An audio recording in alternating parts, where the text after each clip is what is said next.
have had it. When you go to conventions, and I talked about this yesterday, the things that you always see are fries, chicken nuggets, hot dogs, pretzels, nachos. Yet they have funnel cake. Why is nobody at the funnel? I gotta do my daily check-in on them and see if they're there. Oh, Lord. Yeah, there's a line. I can't tell if they're utilizing funnel cake, though. Oh, my gosh. Hey! What flavors? What flavors? Oh, my God. He's showing me one for some reason. I usually do one like this. He's doing it with a different finger. We'll find out later. I'm Todd. Haberkorn. It's Haberkorn. It's not Haber. So many times conventions say Haber. And one thing that's different for those of you that have been to conventions before is that they don't do opening ceremonies anymore. Remember when that used to be a thing? At some cons they do, but they don't seem to do it.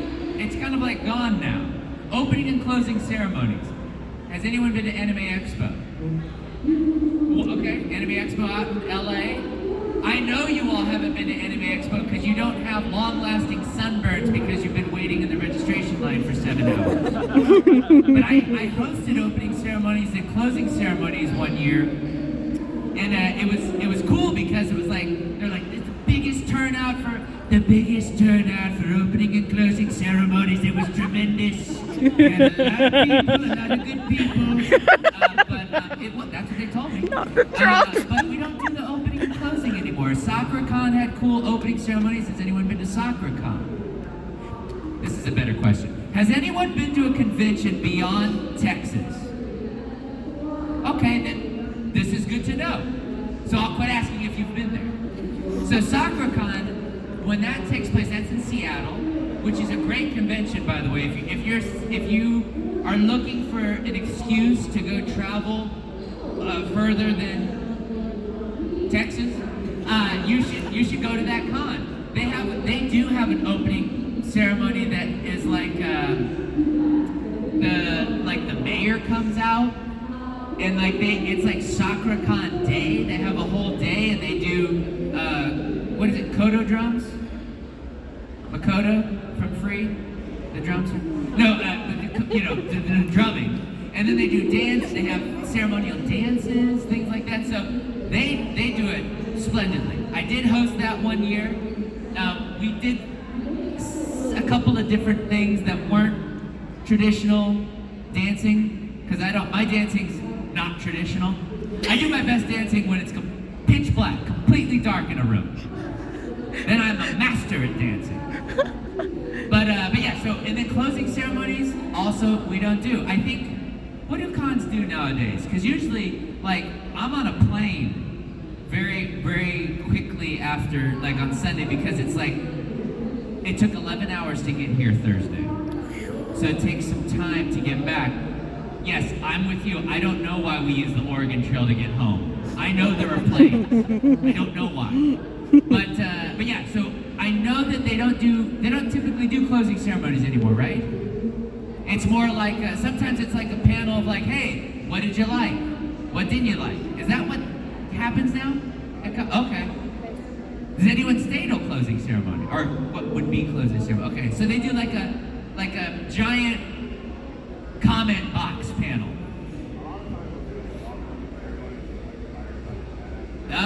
Okay, cool. What do you prefer? Do you prefer a closing with like fireworks and pyro? You like the pyro? Anyone else do you prefer the comment section box versus the closing ceremonies? Does everyone have hands? I just want to make sure people, no, there they are! You do have hands! Oh my God, okay, good. All right, thank you. We're gonna put them to use. I see what kind of crowd I'm dealing with here. Because there's the time that are like, yes, I'm into it. Comment boxes, nacho cheese funnel cakes. Then there's the crowd that's like,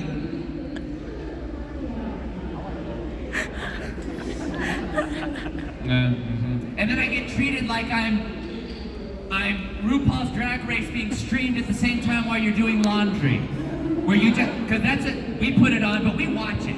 But there are some shows where you just put it on and it's in the background. I am not your living entertainment just sitting by. I'm a person, damn it.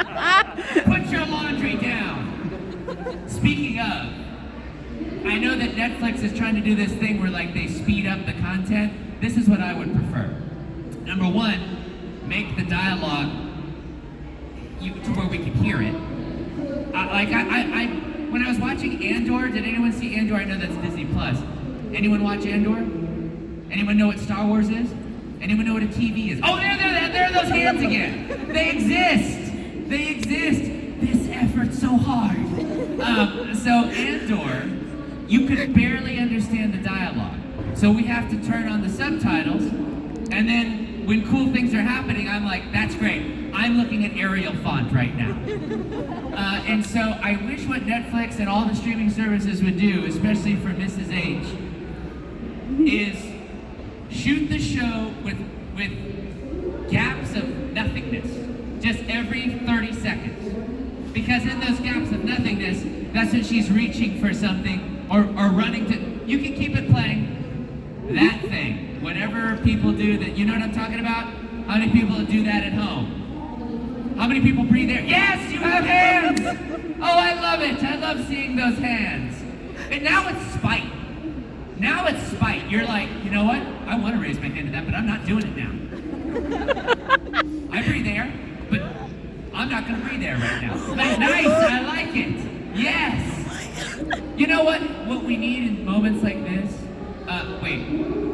Corbin. Boom. K-O-R-B-E-N, right? Nailed it. That's worth a hand raise, right? What we need are those car salesman balloons. I went to a friend's house for a birthday party, and he had 2 of them. And he said that when the birthday girl comes out, we're gonna hit it, and it's gonna start up. I'm like, what Honda did you steal those from? And he's like, I bought them. I'm like, why is that a flex? Why would you buy 2 car salesman balloony things? When will you ever use it again? Unless you're Peter Griffin. He would use them. Breakfast. So I would never utilize those. I would like to allocate them if it's a big strategy-based game, and I would rather put the allocation of funds and minerals towards something else besides building 2 car salesman balloons. I would like to put it to fortify my barracks, maybe upgrade my armor, or my ranged attackers. I would not put it towards car salesman balloons, but that's just me. StarCraft 2 reference, anybody? Nobody? Okay, 3 people, great, okay. Just sold 37 million copies, it's fine. Not 37 million here, but that's okay. And so he did that. So if you're here wondering like, okay, where have I heard that voice before? Anyone play Destiny 2? Yeah, nice. Gotta bang those moats. Excellent. What about Genshin Impact? I don't talk as much in Genshin Impact. Yes, I love the enthusiasm. Thank you. The human body was built to move. Thank you. Don't give in to entropy. Look that up. Hi. And so Genshin Impact, what about Fairy Tale? No, you just made my heart sing. Tra-la-la-la-la. That was my heart. That was the left ventricle. The right ventricle goes. So Fairy Tale, Soul Eater. Yes, we need another season. Yes. Actually, you guys want to see just like a little teaser of the next season? Yes. No, we don't have it. We don't have it. I was about to say, you're trolling us. It doesn't exist. I don't know where it is. Everyone asks me, this is the funniest question I get. They're like, would you be willing to come back if? And I'm like, yes, on all the things. There's not a thing that I have worked on that I would not come back for, except there was this one show that I don't even remember that, no, even then I would do it because I have a fragile ego. I would come back to that show. Yeah, there's no show that I wouldn't work on again. No. I'm trying to think. Yeah, there's nothing. That's why that question cracks me up. Because I'm like, I'll do it. I'm like MacGruber. I'm just like, I'm always in. I don't know why. I need to get better about that. Actually, no, I have turned down. Wait, no. No, I have turned down things. I have.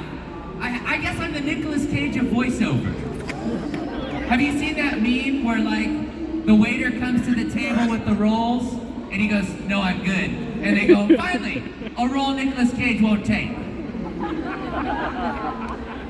I met him. He has soft hands. He's a very nice guy. He's very smooth skin. Like, he's a... Because I shook his hand. Like, we talked.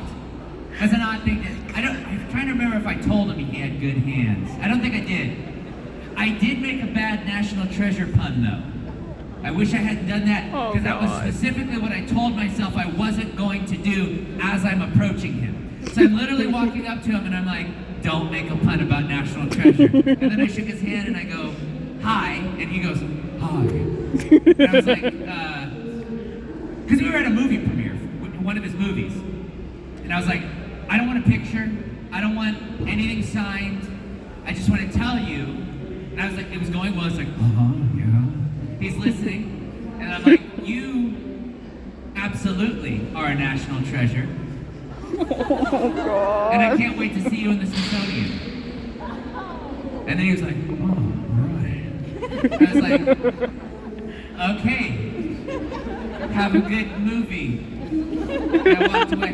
But I mean, like, this is a guy that owns a cobra, a castle, and a dinosaur skull. Is it really that weird for me to say that to him? He just played a vampire. It's okay. It's okay. That's the same thing. When you come up later to say hi, don't apologize for anything that you say or feel. That's okay. And people are like, "I'm so sorry, I'm nervous." Don't apologize for that. It's an emotion. I get nervous too. When I go, just like with that, when I meet people that I wanted to meet, I totally get nervous. That's all right. Your face gets hot. I don't know what that's about. It's like your cells are like rerouting the face, and they send all the cells up to the face. But, so yes, I've done Soul Leader, Oron High School Host Club, which is fun.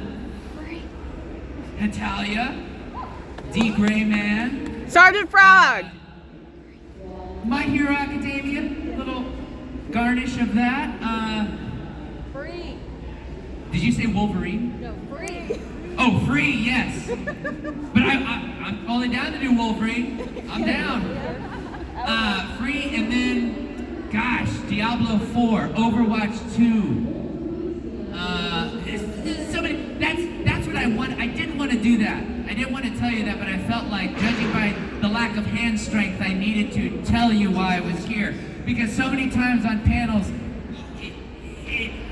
if you ever watch a panel and you see my face in the panel, whenever it starts going down the row, and then people are like, "Hello, my name is da-da-da, I've done blah, blah, blah, blah, blah." I'm like, ugh! In my head I go, they wouldn't be here if they didn't know what you've done! They know what you've done, that's why they're here! You don't have to tell us! It's like when I go over to my mom, when my mom calls me on the phone, she goes, "Hey son, this is your mom." I've only got one mom, I know it's you! And I'm your only son! How many parents in here, you do that to your kids? When you call your kids, you say, "Hey, this is your mom." That's okay. It's okay to be honest. It's all right. There's that coffee roaster, the honest coffee roasters. You inspired them. Very nice. But yeah, so you know, I mean, I just did an interview right here. Go get some funnel cake, brother. Go get that funnel cake right now. Let me see which way they go. Oh, you all are gonna go get funnel cake. Yes, walking towards the funnel cake. Let's see. Oh my God. Oh, yeah. Oh, yeah. They're heading over there. Hi. I'm waving at the guy behind the Coke machine. "Hello. I'm looking at you, gray-shirted, bearded man in concessions. Such a nice. See me. Hear me. Hi. Hello. I feel like C-3PO in Tatooine. Hello, over there. He's looking right at me. Hi. Hi. Ooh, I'm thinking of a finger between 1 and 3. Okay, I won't. I'm crying right now. So, many times when I do Q&As, I get asked, you know what, I'll answer these questions and maybe I'll save you some ham strength because I will have answered it. First question is my favorite role. It depends. Some days it's Fairy Tale, some days it's the Drifter from Destiny, some days it's Sergeant Frog. It just depends. I look at it like, everyone's always like, they're like my favorite kids, I can't choose. Parents, you know which one is your favorite kid. You don't, and if you're sitting next to the kid that's not your favorite, just act like you didn't hear that, but you know there's a favorite kid. It's okay, it's all right. Maybe they're good at other things besides being your favorite. The second question is, what are some tips? If I'm trying to get into voiceover, what are some tips getting into voiceover? Some tips I would say is it's actually not about how good you are. And that sounds weird. But if you think about it like hamburgers, is McDonald's the best hamburger in the world? Yet they've sold billions.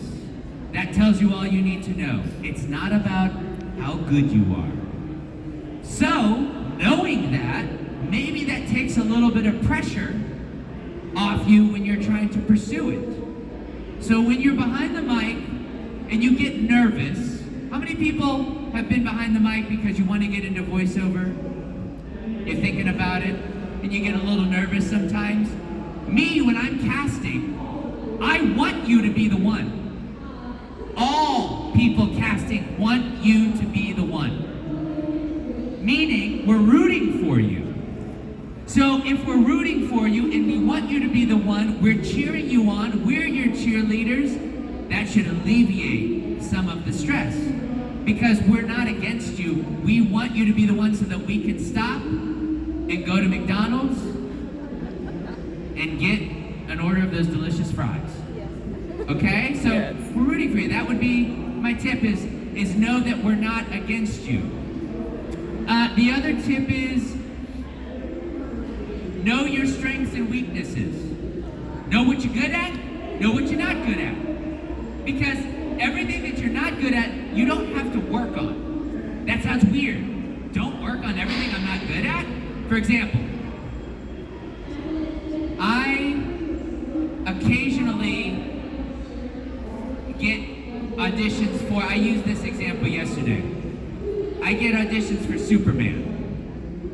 But I know that Superman is not in my wheelhouse. And it's not because I don't believe in myself, it's because I know if we're watching a movie, this is how you can gauge your strengths and weaknesses.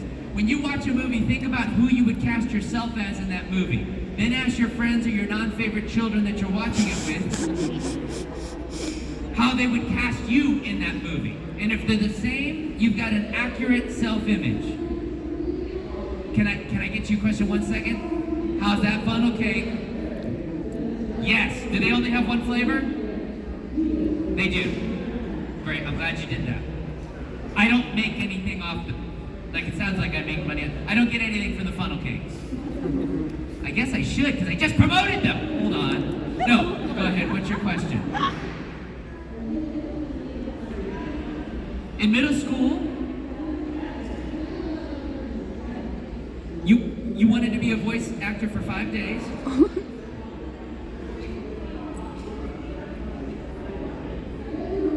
Your friend told you that you would probably voice a what? A boring sidekick. A background character? And then that stopped you from wanting to pursue it. 2 things about that. Are you still friends with this person?